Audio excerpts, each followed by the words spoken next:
continues, not just for days, but for weeks, months, years. You cannot get rid of it. And the other continual feeling is the constant cold. Terrible cold. Sometimes I felt as if my blood circulation was slowing down. I was personally amazed at the power of endurance, because by all accounts, I should have become seriously ill and died a long time ago.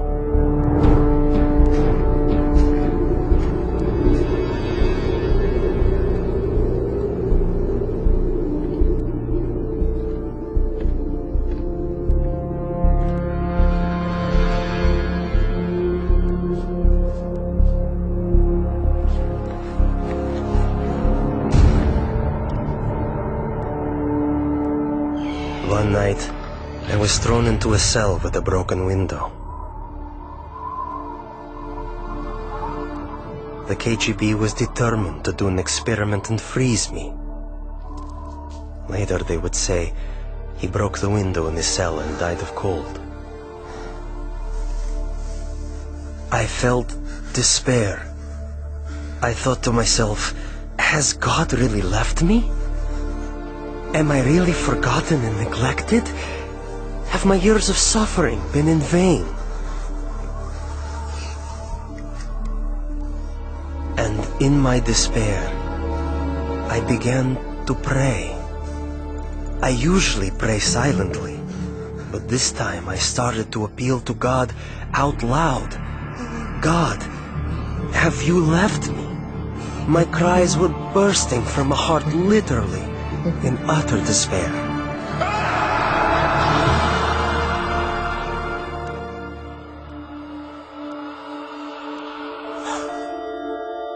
One night I had a dream. In my dream, I was told to pray for Alexander. I had no idea who Alexander was. But I told my church, and we began to pray for him.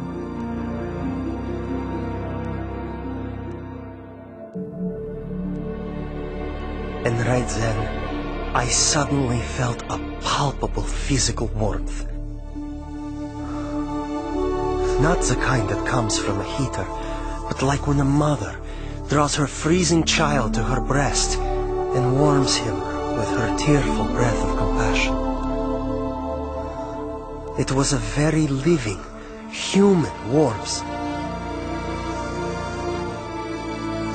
It penetrates you as if piercing you to the heart. And inside your heart, a spring opens up, out of which flows peace. A wonderful, magnificent, soothing peace.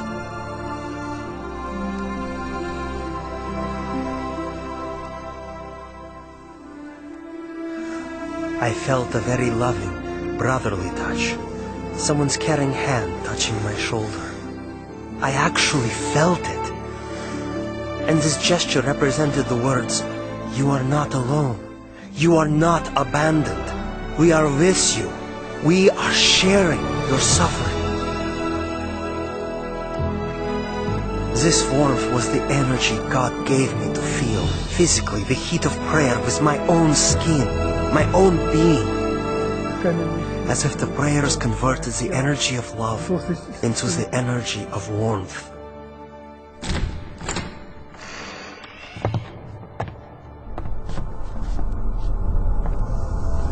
In the morning, it was a shock to my executioners. They couldn't understand. I wasn't simply alive, but my temperature was the same as that of a normal person.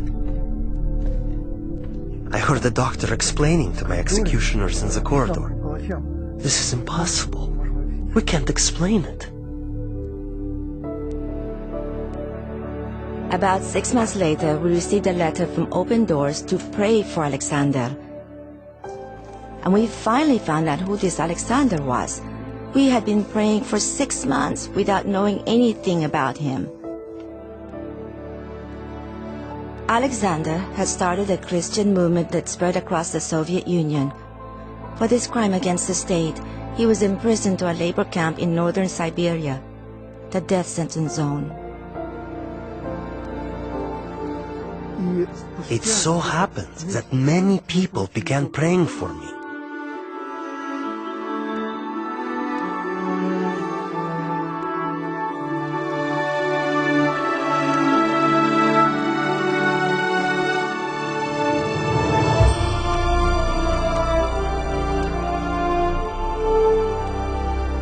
And that was exactly when they released me.